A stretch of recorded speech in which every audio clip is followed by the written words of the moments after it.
تو یہ آنکھیں اس لیے رب نے دی تھیں کہ اس سے میرا قرآن پڑھو، تو قیامت کے دن وہ شخص نابینا اٹھایا جائے گا۔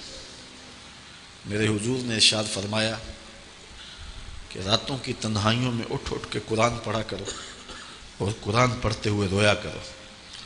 پھر کہا فَإِن لَّمْ تَبْكُوا فَتَبَاكُوا، اگر رونا نہ آئے تو رونے کی کوشش کیا کرو۔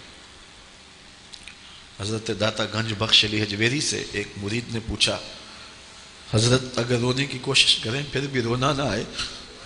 فرمایا مقدر پہ رویا کرو، اتنے سنگ دل ہو گئے ہو۔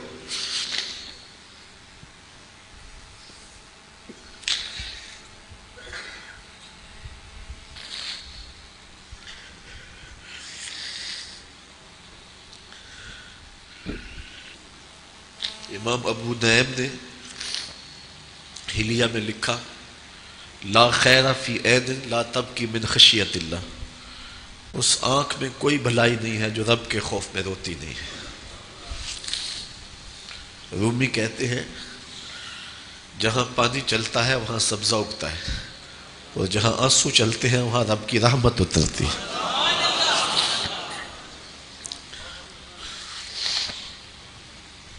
تو کہا راتوں کی تنہائیوں میں اٹھ اٹھ کے قرآن پڑھا کرو۔ میں اگر یہ اندازہ کرنے بیٹھ جاؤں کہ میں ایک سال میں کتنے دروس قرآن دیے ہیں تو اس کی تعداد سینکڑوں میں نہیں ہوگی، 1000 سے متجاوز ہوگی۔ اور اگر میں کہوں کہ میں کتنے دروس آپ تک پہنچا سکا ہوں ان کی تعداد بھی ہزاروں تک ہوگی۔ تو میرا مقصود یہاں آپ کو بغیر کسی تشریح کے مختصر پیغام دینا ہے کہ قرآن خود نور دیتا ہے، اس کی تلاوت کیا کرو۔ ایک حدیث ہے جب میں نے پہلی بار پڑھی تھی تو میرے اوپر ایک کپ کپی طاری ہو گئی، اور وہ لمحے دوبارہ تو نہیں اس انداز سے مل سکے، لیکن جب بھی میں پڑھتا ہوں ایک حظ ملتا ہے۔ فرمایا قرآن یہ اللہ کی وہ لٹکتی ہوئی رسی ہے جس کا ایک سرا تمہارے ہاتھ میں ہے اور دوسرا سرا تمہارے رب کے ہاتھ میں۔ کرنٹ لگتا ہے کہ یہ وہ قرآن ہے جس کا ایک سرا رب کے ہاتھ میں ہے تو دوسرا سرا تمہارے ہاتھ میں ہے۔ یہ جو لائٹیں جل رہی ہیں یہ کنیکشن کا ایک سرا یہاں ہے تو دوسرا منگلا میں ہے، تو یہاں بھی اجالے آ رہے ہیں۔ تو کہا قرآن ڈائریکٹ فیض دے گا، قرآن ڈائریکٹ نور دے گا۔ علامہ اقبال نے اپنے ایک ملنے والے کو خط لکھا، کہا ترجمہ نہیں بھی آتا تو پھر بھی تلاوت کرو، خالی تلاوت کرنے والے کے قلب کا تعلق حضور کے دل سے جڑ جاتا ہے۔ تو کہا کہ ذکر سے مراد قرآن مجید کی تلاوت ہے۔ سیارہ ڈائجسٹ کا ایک قرآن نمبر چھپا تھا، اس میں ایک شخص کی کہانی لکھی تھی کہ قبر کھودتے اس کی قبر کھل گئی، لوگوں نے دیکھا کہ قبر میں روشنی ہے اور کفن بھی میلا نہیں ہوا، اور وہاں گلاب اگے ہوئے ہیں جس کی خوشبو سے ماحول میں عطر پھیلا ہے۔ تو لوگ اس نشان پہ صاحب قبر کا گھر تلاش کرتے رہے، اس کی بیوہ سے ملاقات ہو گئی اگرچہ وہ بہت زیادہ بوڑھی ہو چکی تھی۔ پوچھا تیرے شوہر کا کیا عمل ہے کہ ہم نے اس کی قبر میں روشنی بھی دیکھی ہے اور خوشبوئیں بھی دیکھی؟ اس نے کہا میرا شوہر ایک دیہاتی شخص تھا، مجھے کوئی اس کا ایسا عمل نظر نہیں آتا، ہاں یہ مجھے یاد ہے کہ وہ قرآن مجید تو نہیں پڑھا تھا لیکن اس کتاب سے محبت اسے بڑی تھی، اور صبح جب نماز پڑھنے جاتا تو لوگ قرآن مجید کھول کے بیٹھتے تو اسے بڑا دکھ ہوتا کہ میں بھی قرآن پڑھا ہوتا تو مجھے بھی یہ برکت نصیب ہوتی۔ اب گھر آتا تو اس کے قدم بوجھل ہوتے، گھر آ کے طاق پہ پڑے ہوئے قرآن مجید کے نسخے کو اٹھاتا اور کھولتا اور ایک ایک سطر پہ انگلی رکھتا اور کہتا مالک مجھے نہیں پتا یہ کیا لکھا ہے، لیکن جو لکھا ہے سچ لکھا ہے۔ پھر نیچے آ جاتا، کہتا مالک مجھے نہیں پتا یہ کیا لکھا ہے، میری بدقسمتی کہ مجھے نہیں پتا، لیکن جو لکھا ہے سچ لکھا ہے، تیرا کلام ہے۔ انگلیاں پھیرتا جاتا اور یہ کہتا چلا جاتا یہ بھی حق ہے، یہ بھی حق ہے، یہ بھی حق ہے اور یہ بھی حق ہے۔ تو آج اس کی قبر میں جو اجالے پھیلے ہوئے ہیں تو اس قرآن کی محبت کی وجہ سے ہے۔ اللہ ہم سب کی قبروں میں روشنیاں کر۔ چونکہ ہماری تحریک قرآن مجید کی تحریک ہے تو اللہ کی کرم نوازیاں ہو جائیں۔ ہم اس کتاب کا حق تو ادا نہیں کر سکتے، لیکن نوکری تو اللہ نے ہمیں نصیب کر دی ہے۔ اللہ اس کتاب کی برکتیں ہمیں نصیب کرے۔ تو میں آج کے اس اجتماع میں آپ کو یہ سبق دیتا ہوں، یہ آپ کو وظیفہ دیتا ہوں کہ روزانہ قرآن مجید کی تلاوت ضرور کیا کرو۔ مجھے پچھلے دن ایک صاحب ملے اور مجھے کہنے لگے کہ ایک صاحب ہیں، انہوں نے کہا ہے کہ ہمارے پیر صاحب نے فرمایا ہے کہ قیامت کے دن میں اتنی دیر تک رب کو دیکھوں گا بھی نہیں، نظر بھی اٹھا کے نہیں دیکھوں گا جب تک میرے سارے مرید نہ بخشے گئے۔ میں نے کہا یہ اس کی جرأت ہے،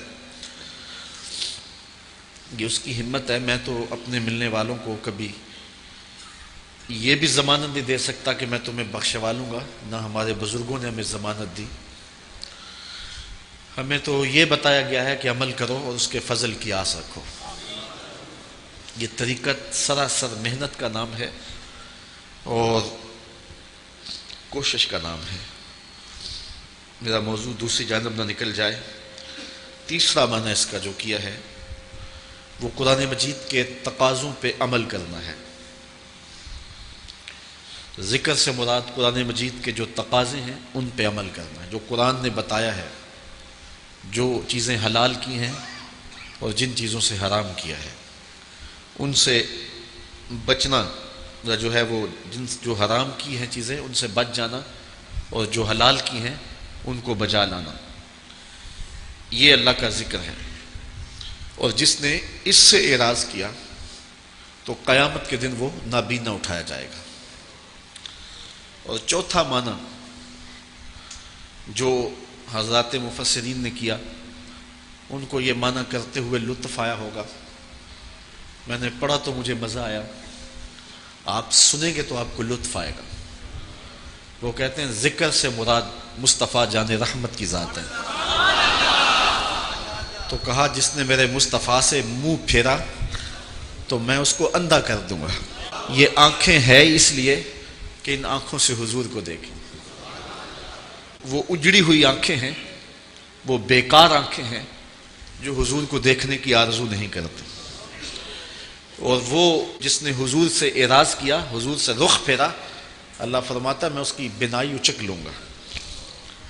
یہ تو آنکھوں کا نور، نور محمد کا صدقہ تھا، اور جس نے ان آنکھوں سے اس محبوب کا دیدار نہیں کیا یا اس محبوب کے دیدار کی طلب نہیں کی تو اس کی بینائیاں واپس لے لی جائیں گی۔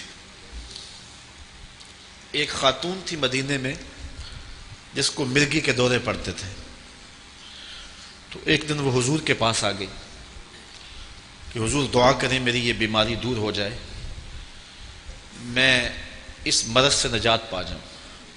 فرمایا اگر تم کہو تو میں دعا کر دیتا ہوں، اور اگر تم صبر کرو تو اس کے بدلے میں جنت ملے گی۔ اس نے کہا یہ جنت والا سودا مجھے قبول ہے، مجھے پڑے مرگی کے دورے، مجھے کوئی پریشانی نہیں، مجھے جنت والا سودا منظور ہے۔ لیکن حضور اتنی میری گزارش ہے کہ میں عورت ذات ہوں، جب میں مرگی کے دورے سے گر پڑتی ہوں تو میرا ستر بھی بعض اوقات کھل جاتا ہے. تو یہ دعا کر دیں کہ میرا ستر نہ کھلے. تو باقی مرگی کے دورے پڑھتے رہیں، مجھے اس کی پریشانی نہیں. حضور نے دعا کر دی، اس کو مرگی کے دورے پڑھتے تھے لیکن ستر اس کا محفوظ رہتا تھا. تو اس نے کہا مجھے جنت والا سودا قبول ہے. ایک صحابی حاضر ہوا، اس کی آنکھوں میں بینائی نہیں تھی. حضور کی خدمت میں حاضر ہو کے عرض کی حضور دعا کریں کہ میری آنکھوں کی بینائی پلٹ آئے. تو حضور نے فرمایا اگر تو چاہے تو میں دعا کر دیتا ہوں، اور اگر تو چاہے تو اس کے بدلے میں جنت کا وعدہ دیتا ہوں. تو اس نے کہا جنت کی بات تو آپ نے کی ہے اور آنکھوں کی بات میں نے کی ہے، تو مجھے تو آنکھیں چاہیے.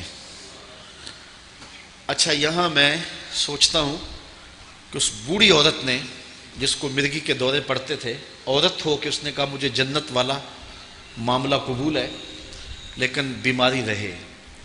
لیکن اس آدمی نے کہا کہ مجھے یہ بیماری قبول نہیں ہے. تو اس نے کیوں اس عورت جتنا حوصلہ نہ کیا؟ تو جو میرے اندر بات آئی وہ یہ تھی کہ اس نے کہا مجھے آنکھیں ملے نا تو میں آپ کا دیدار کروں، اور آپ کا دیدار کروں گا تو جنت بھی مل جائے گی. میں تو آنکھیں ہی اس لیے مانگ رہا ہوں کہ میں آپ کا بدوہا چہرہ دیکھنا چاہتا ہوں. تو کہا کہ ذکر سے مراد مصطفیٰ کریم ہیں جنہوں نے حضور سے رخ پھیرا. اللہ فرماتا میں اندھا کر دوں گا.